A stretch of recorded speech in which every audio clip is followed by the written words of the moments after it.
Number 7. Look for the lost gold. When I'm happy, I see the happiness in others.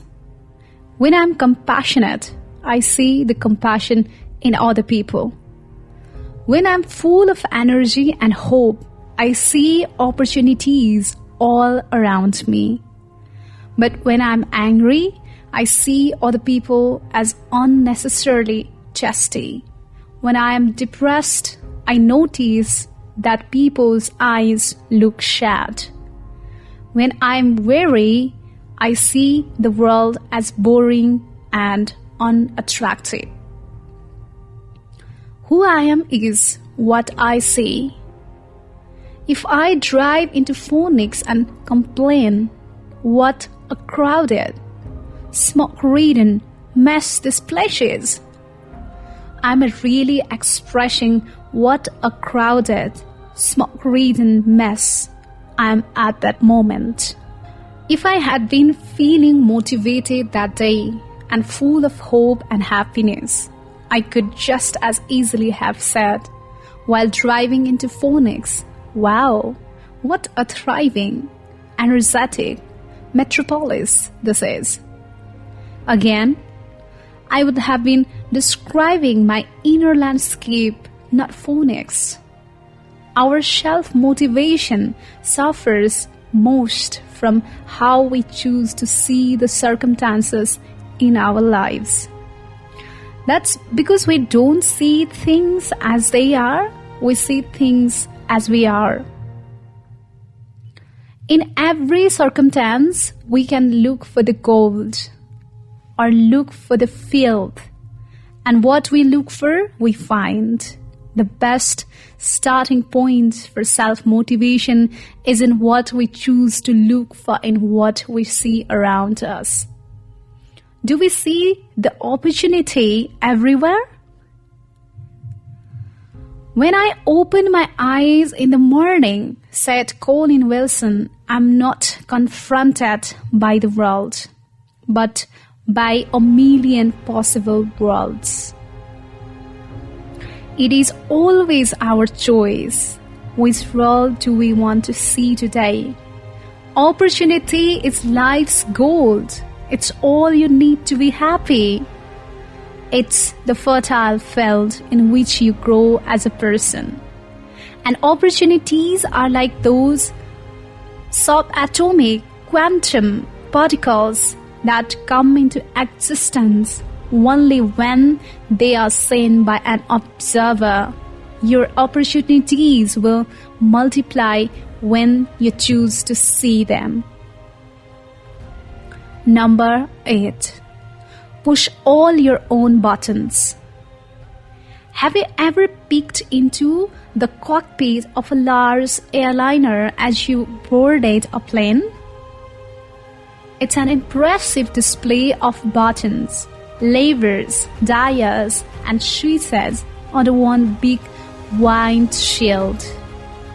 What if, as you were boarding, you overheard the pilot say to the co-pilot, "Joy, remind me, what does this set of buttons do?" If I heard that, it would make it a rough flight for me. But most of us pilot our own lives that way, without much knowledge of the instruments. We don't take the time to learn where our own buttons are or what they can do. From now on, make it a personal commitment to notice everything that pushes your buttons. Make a note of everything that inspires you. That's your control panel. Those buttons operate your whole system of personal motivation. Motivation doesn't have to be accidental. For example, you don't have to wait for hours until a certain song comes on the radio that picks up your spirits. You can control what songs you hear. If there are certain songs that always lift you up, make a tape or CD of those songs and have it ready to play in your car. Go through all of your music and create a greatest motivational hits. Tape yourself. use the movies too. How many times do you leave a movie feeling inspired and ready to take on the world? Whenever that happens, put the name of the movie in a special notebook that you might label, that right buttons. 6 months to a year later, you can rent the movie and get the same inspired feeling. Most movies that inspire us are even better the second time around. You have much more control over your environment than you realize. You can begin programming yourself consciously to be more and more focused and motivated. Get to know your control panel and learn how to push your own buttons. The more you know about how you operate, the easier it will be to motivate yourself. Number 9. Build a track record. It's not what we do that makes us tired. It's what we don't do. The task we don't complete cause the most fatigue.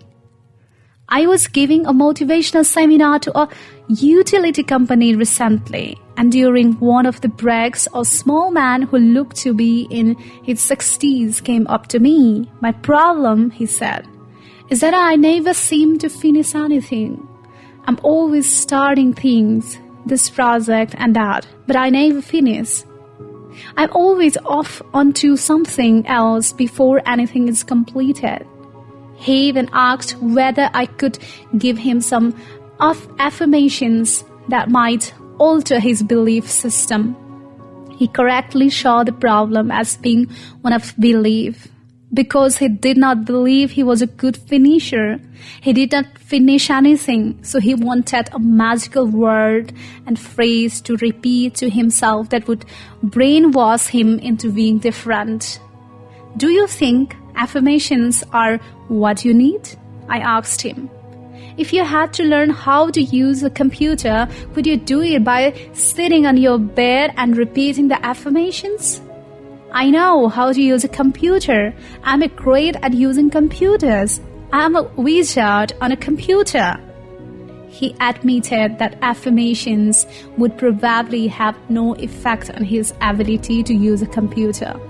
The best way to change your belief system is to change the truth about you. I said, we believe the truth faster than we believe false affirmations. To believe that you are a good finisher, you must begin by building a track record of finished tasks. He followed my suggestions with great enthusiasm. He bought a notebook and at the top of the first page he wrote, "Things I have finished." Each day he made a point of setting small goals and finishing them, whereas as the past he would be sweeping his front walk and leave it unfinished. When the phone rang, now he would let the phone ring so he could finish the job and record it in his notebook. The more things he wrote down, the more confident he became that he was truly becoming a finisher. And he had a notebook to prove it. Consider how much more permanent his new belief was than if he had tried to do it with affirmations. He could have whispered to himself all night long, "I'm a great finisher," but the right side of his brain would have known better. It would have said to him, "No, you are not. Stop worrying about what you think of yourself and start building a track record that proves that you can motivate yourself to do whatever you want to do."